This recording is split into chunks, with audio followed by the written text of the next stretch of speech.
deception. Joshua chapter 9 from verse 3, and I'll read.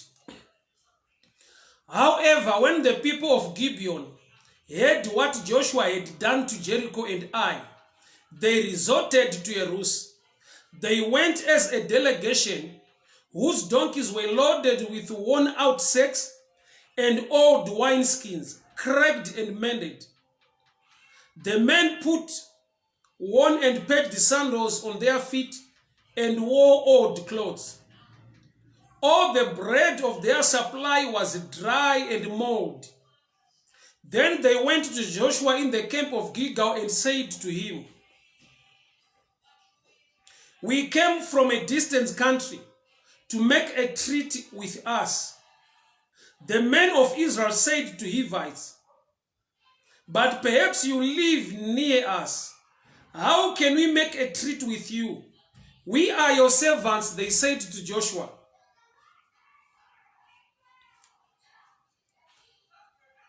But Joshua said, "Who are you and where do you come from?" They answered, "Your servants have come from a distant country because of the fame of the Lord your God. We have heard the reports of him, all that he did in Egypt, and all that he did to the two kings of Amorites east of Jordan, Sihon of Hoshen, Og of Bashan, who reigned in Ashoto. And our elders and all these living in the country said to us, take provisions for your journey. Go and meet them. Say to them, we are your servants. Make a treaty with us." Inyaka trebei patregaiti gumirangu ipapo. Miriam Marai, blessed. Thank you so much for tuning in. My brother, God knows Alfred. Bwanja mfumo wanga Mungu akudariseni sikomo kwambiri. Mfumo wanga Afik Dennis, thank you so much for tuning in. God bless you. Let me pray. Father, we thank you for such a time to hear your word. Speak to us, instruct us, correct us, empower us for the glory of your name. In Jesus' mighty name I pray. Amen. Nyanda verenga pano amadzangu ine chekuita nerudzi runonzi Gibeonites. Vana vaigara munzvimbo yeKenani. Vana vaigara munzvimbo yapiwa vana veIsraeri naMwari. Vaigara in a place it is supposed to kutorwa, to be taken over by the Israelites. Remember, Canaan was given to the Israelites by God. Nyangwe manga mune mamwe marudzi aivamo aigaramo. Mwari wakapa Joshua nechikwata chake simba neunyanzvi wokurwa hondo vakakunda marudzi aivanetsa munzvimbo yeKenani vachingoita take over. But when it came to the tribe of the Gibeonites, there was a difference. Kureva kuti shoko iri ngarive maybe a theme scripture of this message. Kuti pane zvangu paupenyu hwangu mukurarama kwangu, nyangwe kune zvinotaurwa nezvinoitika zvakatikomberedza, but in my case, in my family, there must be a difference. I remember preaching on such a topic as well. Let me just say it's a continuation of such a topic. Yakuti my case must be different. Zvemba yangu zvinofana kuva nemutsauko. Zvemereji yangu zvinofana kuva nemutsauko. Zvebasa rangu zvinofana kuva nemutsauko. Hongu kune nyaya dziri kuitika, kune zviri kuitika mukati mekurarama, but my case must be different. Chichaunza a difference musituation yako ndechekuti tanzwa kuti vaIsraeri vari murwendo rwekuenda vachita take over materitories munzvimbo yeKenani. VaGibeoni vanzwa kuti Mwari ari kufamba naJoshua nevaIsraeri naMoses. Wakatsemura Red Sea. Mwari iyeyo akavaitira nyasha vakacrossa Jordan River. Mwari akavaitira nyasha vakanwa mvura padombo. Mwari akavapa simba rekukunda marudzi nedzimwe hondo dzese. So vanzwa nhau idzi kuti vanhu ava vari kufamba naMwari vana Mwari wavo, vakaziva kuti there is no point for us to get ready for battle, but we must get ready to surrender to the move of God. Vakanzwisisa kuti kana Mwari ane kufamba kwaari kuita nevanhu vake sekudaro, tingava anani tingamire tikada kurwa nehondo dzaJehovha. Zvatingaita hama dzangu zvingachengetedza upenyu hwedu uye nenzvimbo yatiinayo is to make a treaty, kuva nesungano, kuwirirana navo kuti tigone kuva spared, tichengetwewo padambudziko riri kuuya. So matambudziko muupenyu anouya. But panoda nyasha dzamwari, panoda the wisdom of the Spirit of God, uchenjerwe mweya wamwari, unogona kutibatsira to handle challenges. VaIsraeri pavarakuya vachita take over ma territories, havana wavanogona kusiya, simba racho vanaro, nzvimbo yese vakapiwa naJehovha.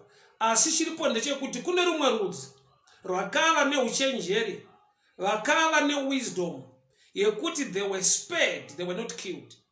Vakaramba vagere munzvimbo yaifanira kunge ichitorwa, vakaramba vane land yavo, and they became part of Israel nekuda kwemazano avakava nawo, mazano avo avakaita, action yavakaita ndo yandidena kuti tigone kuparidza nyaya iyi, nokuti action yavo ukatarisa vachitumwa kuenda to meet Joshua along the way, zvanzi vakatakura chingwa chakaora, vakatakura mikombe kana kuti mabottle of the skin yaiswa wine yakabvaruka bvaruka. Tisati taenda kurega ndikasike kubata zvinhu zviri zviviri panapa, the wine skin and bread, chingwa chakaora uye nema wine skin. Tikazviuya nazvo kuNew Testament pamuviri washo, pa the body of Christ, uchaona kuti the blood rairepresentwa newine. Wine yaimiririra ropa resungano, bread chingwa chichimiririra the body, muviri waKristu.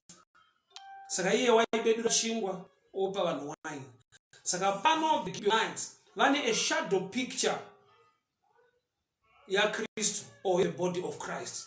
Handisibati ntange ndaenda iko kwangu, but ingova in eye opener kuti ugone kuona kuti say deception iyi, although it was deception, yakagamuchirika kuvaIsraeri, nokuti vakazvidiscover later kuti vanhu they live so close, vanyepa kuti ndevekure, but havana chavaigona kurivhesa. Why? Nokuti already vanga vasaina a treaty.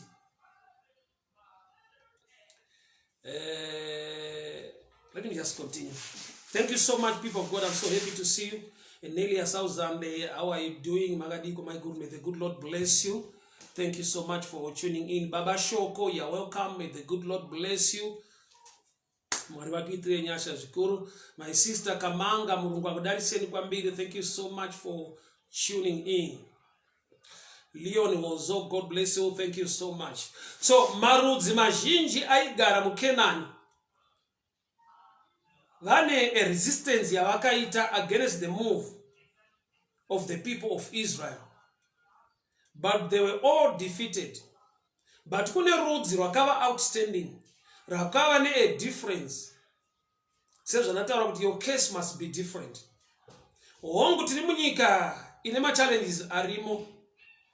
We are under a system inorwadza mukurarama, tine ma challenges atiri kusangana nawo aripo worldwide, especially the issue of corona. Ya affect my business, ya affect utano hwevanhu, ya affect my families and many things. But your case or my case must be different. Acknowledge Sitera, may the good Lord bless you. Liasa Gomba, God bless you. Thank you so much for tuning in. So, the Gibeonites made a plan. Plan yakatangira pakuti vanhu vakagara pasi. MC Norman, how are you doing, my brother? God bless you. Thank you so much for tuning in. God bless you. God bless you. My sister Kamanga, God bless you. Pakadiko Australia, mwari wakitire nyasha. Pane nguva yekuti chiripo augone kurwa nacho ukakunda, but there is a plan yekuti chiregere kukurwisa uwe munhu anova neupenyu ungori reserved wakachengeteka. Reganidzo kurere kudaiso. Kune challenge iriko yekuti ukada kurwa nayo wega unotoona kuti haungakunde, unokundwa. But kuti challenge iyo ichiregera kukuaffecta kukurwisa, kune mazano akaitwa nema Gibeonites. Kasamo, how are you doing, my brother? So the Gibeonites vakameka a strategy kuti hama dzangu ngatichakei chingwa chakaora chiri pakati pedu, ngatichakei ma wine skins akabvaruka, totuma vanhu kundosangana naJoshua. Ono kuti tauya kuti tizova varanda, kuti they are coming to submit. Vaona kuti havangarwe vakakunda, but we can surrender and be spared. So ndokubva vatakura chingwa chakaora, kureva kuti muupenyu mukurarama hama dzangu Tinosvika panguva yekuti pane machallenges aripo. Atinogona kuda kutsvaka mazano akakura. Tova connected nevamwe vanhu vari kumusoro vakakura kuti pamwe tingabatsirike. But woona kuti nyangwe tane ma-connections iwayo zvinhu asi kufamba zvisi kubuda. Nekuda kwekuti kune dzimwe nyaya dzinogona kungokundwa bedzi. Nenzira dziri so easy, dziri so soft dzakapfava. But haugone kuzidiscover nyangwe dzakapfava dziri so easy kana usina the wisdom of God. Nokuti the Gibeonites vakava nehumwe uchenjeri wekuti vakashanda nechingwa chakaora. Chingwa chakaora hachidyike. Chango ready to be thrown away. Ma-old wine skins haachashandiswa. Angosarira kuti achingoraswa haasisina basa. But panapa varume vari kushanda nezvinhu zvisina basa. Zvakacreata kupreservwa kwelife. Chingwa chakaora haugone kuchidya ukaitirwa zvakanaka hachidyike chine mamolds. Ma-wine skins haugone kutakura wine maari inorasika zvinobvinza. Asi Mwari akavapa uchenjeri wakaspeya ukachengetedza upenyu hwavo. Nekuda kwekuti zvinhu izvozvo zvakava evidence umbo pamberi paJoshua panyaya yavari kutaura kuti we have come a long way. My Mutasa, God bless you. Baba Shoko, thank you so much. God bless you. So vanhu ava uya nestatement rekuti tabva nyika iri kure. Tarisai bhutsu dzedu, their sandals. I know from the book Ephesians 6 Bible not and pushed on the sandals of the gospel. So vakauya vakapfeka boots sandals that they were torn out. So the sandals they represent the gospel. Saka panapa vane vhangeri rebhutsu dzakabvaruka dzakasakara, ma-old wine skins dzakasakara uye chingwa chimamolds chaora. Zvese zvavainazvo musociety hazvigamuchirika, hazvichadiwa, hazvina basa. Asi ndo zvavakaunza kuna Joshua as exhibit, seumbo, se-evidence ingatsigira kuti vabva nyika iri kure. Zvinhu izvozvo zvikabatsira kuti vasaine a treaty. Zvanzi naJoshua nevamwe vake havana kuzotsvaka kana kuzoverifya kuti vanhu ndeve kure vanhu ndeve pedyo. Vaona umbowo evidence iyo ikavabatsira. Sei evidence yezvinhu zvisina basa, chingwa chakaora, bhutsu dzakasakara, ma-old wine skins yakava so strong mumeso aJoshua nevaIsraeri kuti vagone kusaina a treaty. Zvingarevei to us today? Zvazvingareva muupenyu hwedu nhasi, hama dzangu, ndezvizvi kuti pane zvimwe zvinhu zvatinogona kutarisira pasi.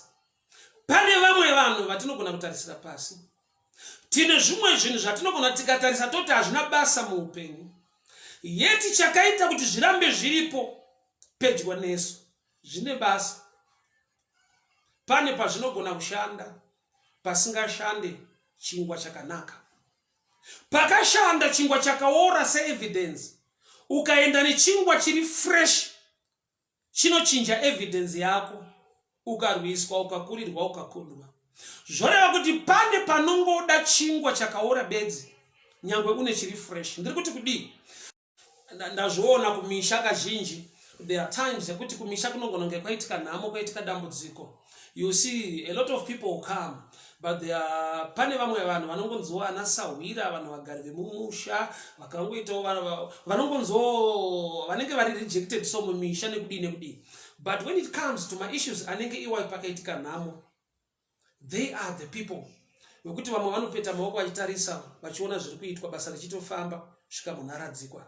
At the end ndo paunozoona kuti musociety imwe neimwe mune chingwa chakaora, but chisiri kupiwa respect nokuti vanhu vari kuchiona neside rekuti chakaora. But chikanoonekwa nana Joshua, kuora ikoko kunova evidence inoita kuti rumwe rudzi rugone kurarama. Hama dzangu, maGibeonites chakavapa kusurviva, chakavasiya vaine land yavo, vakasarwiswa, vakasaura vana vaIsraeri inhau yekuti pane zvakaora zvakapreserva upenyu hwavo. Pane zvisina basa zvakava umbowo hwakaita kuti vasarasikirwe noupenyu hwavo.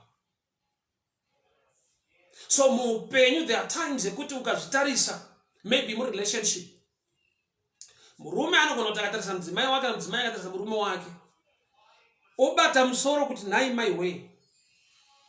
Munhu uyu zvakambofamba sei kuti tive tese. Zvakati hazive, zvakati hagone, kana kuti haana kufunda kusvika pandakasvika, kana kuti basa rake nderemanga. But you will find out kuti muchingwa chakaora munogona kubuda a quality of a father. Although ane a poor salary uchikompare neyako, but he is a father waunogona kushaya muhigher salary yaunofunza dai ndakawana ane higher salary waigona kunoshaiwa musalary iyoyo a father figure, a right man to stand with you mu relationship. Saka ziva kuti chingwa yekuora hongu iripo nekuva fresh, but chimwe nechimwe chine a position nenguva nemukana wokuti zvimwe zvinhu zvishande zviendeke muupenyu. Kureva kuti hatifanirwe kunge tichitarisira chero munhu pasi. Let's learn to have respect kune munhu muupenyu. Munhu anokosha. Angangodaro asina chaanokosha kwauri nhasi. But as long aripo, as long achirarama, maybe time will come yekuti uchaona kuti nyangwe ndandiri connected nevamwe vanhu vesa vari so educated, vane mari dzavo, vari vakazodii, but this men player a role yava so important mulife mangu yaisagona kuplaywa anyone wandaitarisira. Hakuna aitarisira kuti chingwa chatarasa kumabhinu chingangova chingwa chinogona kuzotishandira mangwana. Inzwai, tinodya chingwa kuti tirambe tiri vatano tive vapenyu, chinoti sustain a life. But pavakashanda nechingwa chakaora chakaita kuti varegere kuurawa. Kureva kuti dai vanga vakadya chingwa chiri fresh, vonofighta against Joshua, vaifa vakaguta chingwa chiri fresh. But nokuti mucommunity mawanikwa chingwa chine mamolds chisina kumira zvakanaka, chasustain upenyu hwavo, chachengetedza upenyu hwavo hwaifanirwa kurwiswa nekuparadzwa. Vanhu vakauya vaine evidence yezvinhu zvisina basa. So pane nguva yekuti wanamata kuna Mwari, mhinduro yawaida, zvawaitarisira kuwana nekuona muupenyu, zvinhu zvandingati zviri fresh, zviri better pamatarisiro ako. Mwari vokupa ine answer inenge chingwa chakaora pachallenge iri kuya muupenyu. Iwo ramba wotorejecta wotaiwa Mwari, zvandiri kuda nezvandiri kutsvaka isha hazvisi izvi, zvandiri kuda ndezvakati nezvakati. Ndo patinodzoka kuna Romans 8 now. Shoko parinoti we don't know how we ought to pray, but the Spirit of the Lord intercedes for us in groanings which words cannot utter. So that neimwe nguva from our own understanding we can engage into prayer. Tonamata tichida maringe zvatiri kuda kuona nezvatoda kuti zviitike muupenyu. Mwari vorelease ine answer vachiziva kuti sungano yamuchasaina naJoshua inongoda bedzi kana papresentwa zvinhu kwete zvakanaka mumeso kana kuti zvamunoyemura nekuda, but pakapresentwa chingwa chakaora, bhutsu dzakabvaruka, maold wine skins, ichava evidence yekuti Joshua haasi kuzomhanyira kuzotsvaga kuti zvafamba sei. He will quickly sign a treaty to spare you the Gibeonites. So handiziva ndikuparidza kwaari masikati anhasi, your situation ingangodaro yakafanana nevaGibeon. Kune machallenges nematambudziko awanzwa ari kuuya against your life. Munamato wako ndobvawo kuti Mwari ndipei simba rekukunda. Gamba ndi Mwari wamasimba ose anogona kukupa kukunda.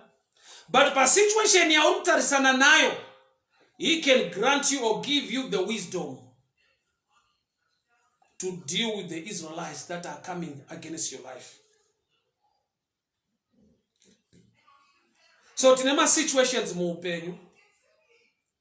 Tine upenyu watinorarama tiri mahuri ukafana nekuti munhu unorarama ari muhurema. Zvichida aenda makrusade akawanda anamatirwa, aenda kuma men of God mazhinji anamatirwa, situation yake hasi kuchinja, ari kurarama ari muhurema. Orarama aine questions ekuti why me? Orarama aine pfungwa yekuti I may reject, sei zvakazodaro zvikadaro. Vazhinji vari mukurarama masituations avasingagone kugamuchira, anorwadza, anorema nekuda kwekuti society sometimes haikugamuchire semunhu aningati ari fresh kana kuti ari well recognized. Mumwe anoberekwa ari musope, an albino. Mumwe anoberekwa asingagone kufamba. Mumwe anoberekwa ari blind. Mumwe zvinogona kuitika mukukura mukurarama. Ova nema questions anomunetsa. But unoziva here kuti nyangwe kwaiva nemarudzi anga ari powerful aigona kurwa nevaIsrael. Gibeonites, they were not all that powerful, but God gave them wisdom, and that wisdom spared their lives. Zvoreva kuti mukurarama hama yangu Mwari vane chikonzero, Mwari vane chinangwa. Dambudziko riripo nderekuti we want to fight my battles using my strategies akashandiswa nevamwe kare. But battle yevaGibeon neIsrael yakafightwa with wisdom, with intelligence, with the grace of God. Zvekuti they were spared, they survived. Zvichida pane chakavanzika chakuda kuziva nekunzwisisa kuti sei usina chingwa chiri fresh, wakakomberedzwa nechingwa chakaora chinenge chisina basa, chekuti augone kudya unogona kufa. Asi unoziva here kuti chingwa ichocho ukawana uchenjeri hwaMweya Mutsvene chichaita kuti ugova neupenyu, ugozodyawo chimwe chingwa chiri fresh. But life yako yachengetedzwa nechingwa chakaora. Idzodzo bhutsu dzakabvaruka vaigona kudzirasa kuti hadzichareva chinhu muupenyu. But dzakava evidence yeshoko ravataura kuti we have come a long way. Zvingarevei muupenyu hwako, muupenyu hwangu nhasi? Zvaitwa nevaGibeon kuunza zvinhu zvakasakara zvisina basa zvikavapa upenyu. Ipicture yedu maKristu nhasi. Tina Jesu wakaenda pamuchinjikwa akarohwa akafa. But murufu rwake imomo ndo makabuda upenyu hwedu. Mumavanga ake ndo makabuda kuporeswa kwedu. Mukutambudzwa kwake nekushungurudzwa kwake ndo makaunza a law of exchange for a better life to us if we believe in him. Jesu abayiwa parutivi. Jesu ari kupfirwa mate. Jesu ari kurovererwa achiva nemavanga achifa.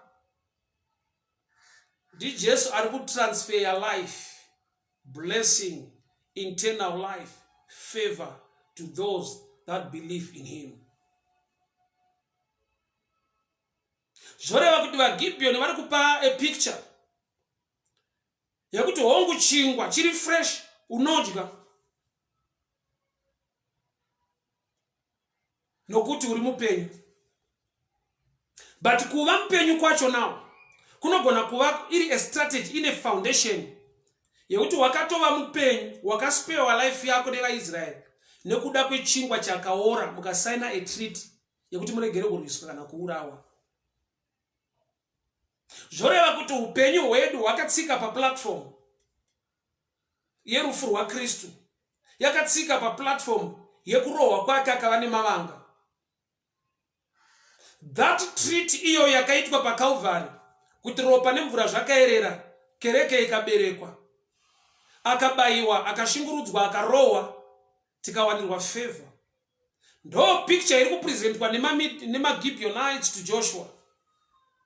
Kuti in the future kuna achadeura ropa rake riri kurepresentwa newine yatinayo. Kune muviri wake ucharohwa ukava nemavanga ukasakadzwa. Chingwa chatinacho ichakasaka chine mamodzi.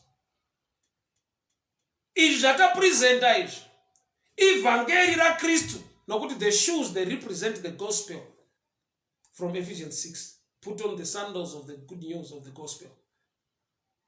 Kureva kuti vari kuti taunza the gospel richaponesa vanhu in the future.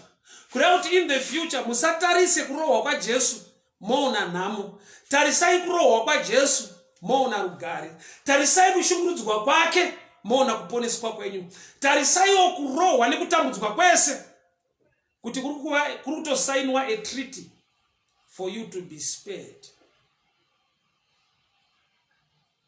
So there are times that we pray tinonyengetera nekuchema kuna Mwari kuti nezvinhu zvandinodawo muupenyu.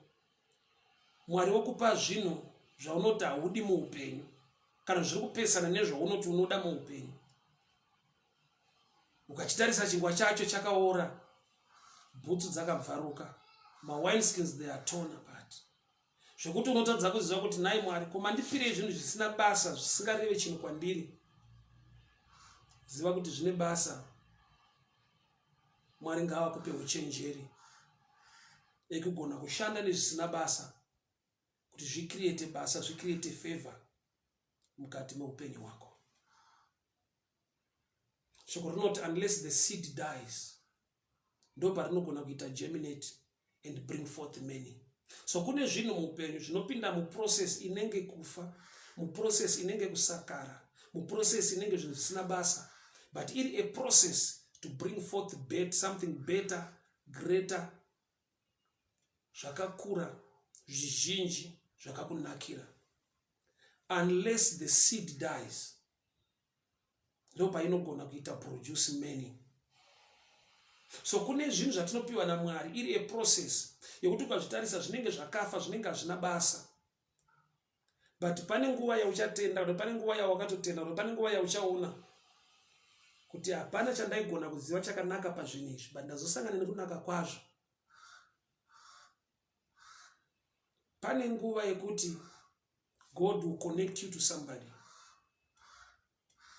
Sir Joseph, connection yake with the fellow prisoners, haana kuziva kuti ndo yanga yakatorongwa kuti you just need one person to introduce your name to the king.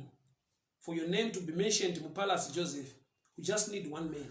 And that one man was a fellow prisoner. So chakagonekwa na Joseph, nakutanga ainterpreta the dream of the king. Wakatanga nekuinterpreta the dreams of the fellow prisoners. Vasina chavangona kumubhadhara kana kumupa. But he did something good to them. And later his name was mentioned before the king. He was called, he was elevated, he was promoted. But the connection, ndeyekuti wakaiswa pedyo nemumwe musungwa. Not a magistrate, not a big guy, a fellow prisoner. Mukatarisa anonzi Ruth achiteera Naomi. Naomi akasvika pakutaura kuti handigone kukuberekerai murume angakurore. Dzokerai kudzimba dzenyu kumadzibaba enyu munororwa. Chinopa Ruth kuti ati Mwari wenyu achava Mwari wangu. Ari kuti pane chandiri kuona kuti Mwari wenyu pashirikadzi inenge imi makasakara kudai, there is still hope, grace and favor. Yekuti ndikaramba ndiri loyal, I can connect to that favor.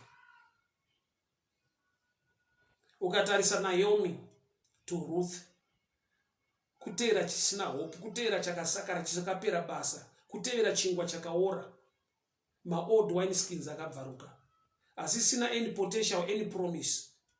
But vasvika mberi, she was connected to Boaz, and later she was married to Boaz. Nokuti wakauya na Naomi. Yet Naomi anga akura achembera. Yet there was something hidden in her. Chakaunza a connection to Boaz mu life ya Ruth. So pane nguva yekuti Mwari, he can connect you to people. Vekuti ukatarisa today, unoita sekunge Mwari asati apindura prayer yako yema connections. Munhu akaunzwa pedyo newe naMwari, anenge chingwa chakaora, dzinenge bhutsu dzakabvaruka, anenge ma old wineskins. To you, for now, zvinoita sekunge your prayer has not been answered. Kusvika pauya a challenge of the Israelites, Mweya Mutsvene okupai the wisdom now, kuti izvo zvakaora zviri close to you, ndo zvinogona kuspare life yenyu. Take these as evidence in the sight of Joshua, and you will be spared. So it can also happen in relationship. Waunopiwa na Mwari. Mwari vane chinangwa nechikonzero. So zvinoitika mu relationship, zvinoitika kuvana chaivo vaunobereka.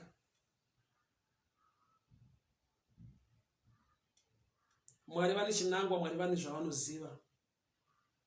Imhinduro yakanaka yakakunakira yawakapiwa. but nokuti chingwa chakaora achidyike. Kana hondo yevaIsraeri isati yasimuka against you, unoti kwatarisa chingwa chakaora, unoti pano tichafa nenzara.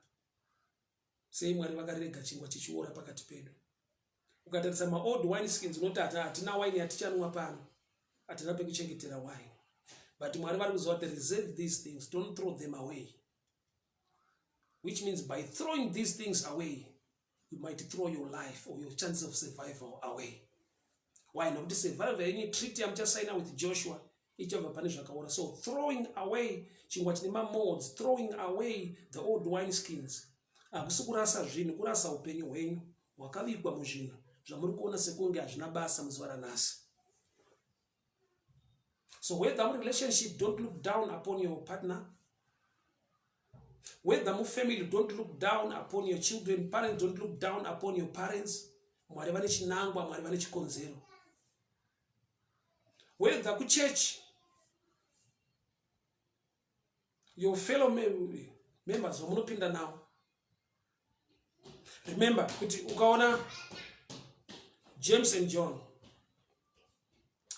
Peter, pa beautiful gate, Acts chapter 3. Chirema chavakasimudza pa beautiful gate changa chatombosumudzwa ubva kumba nevamwe vanhu chikatsvetwa ipapo. Kurati vane anointing vasati vakusimudza, unosumudzwa nevane muscles, vane love newe chete. Kurati kuti God vanga vatoisa a connection already. Kuti uzosanganyikwa newe pa beautiful gate, that distance uchaikavirwa nevamwe vanhu vasina that anointing to change your life, but vane that love to lift you up and drop you at a place where a blessing will locate you. Baba Chiwara, I'm so happy to see you online. May the good Lord bless you. Yakadiko murienyu. Mwari vakitire nyasha zvikuru. Thank you so much for tuning in. Lokadia chakwizira goronga. May the good Lord bless you. May the good Lord favor. Frederick Mbiri, may the good Lord bless you. Thank you so much for tuning in. So, life yema Gibeonites was spared nekuda kwa wisdom dzavakava nadzo to handle the battle, the challenge that was coming against them. So hapasi pese paunofanirwa kuti ukaona zvisina basa pedyo newongorasa. That's why in the life of these days, scientifically, kwane a system of recycling things, which means chaunorasa today is something useless, is business for somebody who knows how to recycle that thing. And that thing chikapinda system here recycling, it will come back to you as a new product, and you also buy. Uchatosvika pakutenga chinhu chawanga wakarasa, but as a new product. Why? Because somebody pawakarasa anga ane a better mind, anga ane wisdom, anga ane knowledge to turn that garbage into something useful. So let's say munhu watenga mvura, bottle of water, wanwa mvura, wakanda that liter chigubhu bin, somebody picks it up, he recycles that plastic, maybe bogadzirwa something, maybe a toy for a child, yoshika mwemusi otenga that toy. You are buying the same thing chawakarasa mwemusi. Why? Nokuti pauri iwe uchachisina basa, but somebody ane that knowledge to recycle akachidzora back mu system. So chinhu chisina basa chinenge chisina basa kumunhu asisina basa nacho, but kuna anogona kunge aine basa nacho chikatoshanda chikatorwa nechirevo chakakura muupenyu. Ndiri kuti kudii masikati anhasi? Ndiri kuti rega kutarisira mumwe munhu pasi uye gona kugamuchira mhinduro dzaMwari dzavanounza muupenyu hwako. Neimwe nguva God will connect you to people without money. Nokuti kazhinji when we pray for connections, we pray for connections in brackets, to be connected to those with influence, especially those with money. But sometimes you are a person away to that money, and that person needs the wisdom or the knowledge or the advice or the connection ya uchada for that thing to happen. Saka Mwari vachida kukupa mari vakakupa munhu anokusvitsa pane mari yacho, sometimes you can reject that person nekuti munamato wako ndokuti ndiri kuda mari, ndiri kuda zviri fresh kwete zvakaora. Hapana anoda chingwa chakaora, hapana angachichengete mumba make chinoraswa panze. But neimwe nguva muupenyu hwamamidhiana chingwa chakaora chakavapa kurarama, chakaita kuti pasainwe treaty, sungano. Nyangwe Joshua nevaIsraeri vakazviziva kuti vanhu ava ndeve pedyo vasive kure,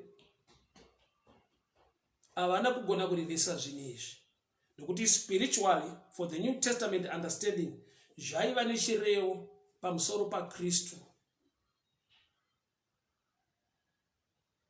zvaiva nechirevo muna Kristu.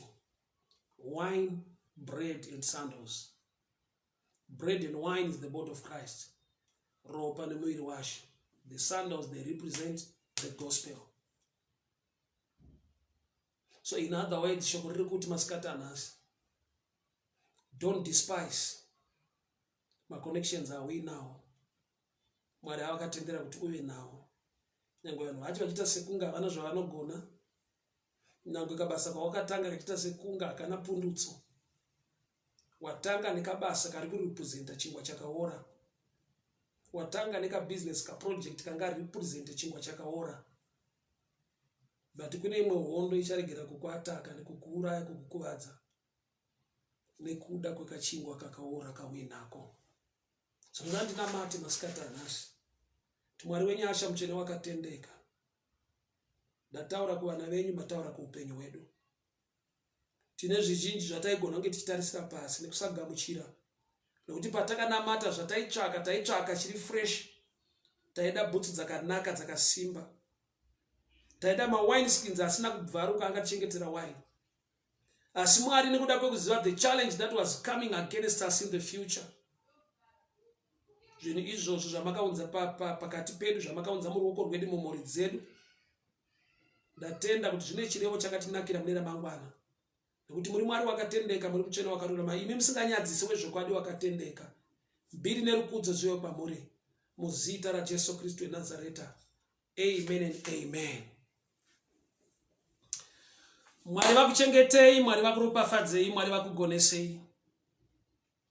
Nyasha dziwanzwe, mhuri dzenyu dzichengetwe, wanano dzenyu dzichengetedzwe naJehovha, vana venyu vachengetwe munyasha, mabasa enyu achengetwe naMwari. Mumazuva edenda reCovid-19, I pray for the hand of protection, the hand of blessing to be upon your lives, to be upon your families, in the mighty name of Jesus. Mukati bezvikoro vana vapiwa uchenjeri, protection kubva kudenda reCovid-19. Mwari wakatendeka, mutsvene wenyasha, ndatara kuropafadzwa mune zvinobatwa nemaoko. Vangave vane mabusiness, mabasa avari kuita, angaite sekunge ndo bhutsu dzakabvaruka, mawine skins dzakabvaruka, chingwa chakaora, zvisina chirevo mune ranhasi. Vapei mweya wokutsungirira, not the spirit to quit, but to move on. Nokuti mune ramangwana Baba, ndaona upenyu hwachengetedzeka kubva pazvinhu zvinoita sekunge zvisina basa. Imi munotaura mushoko renyu kuti do not despise the days of your humble beginnings.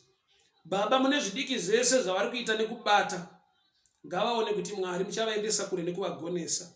Baba, ndataura nyasha, ndataura kuchengetwa nekugoneswa muupenyu hwevana venyu, muzita raJesu Kristu weNazareta. Amen and amen.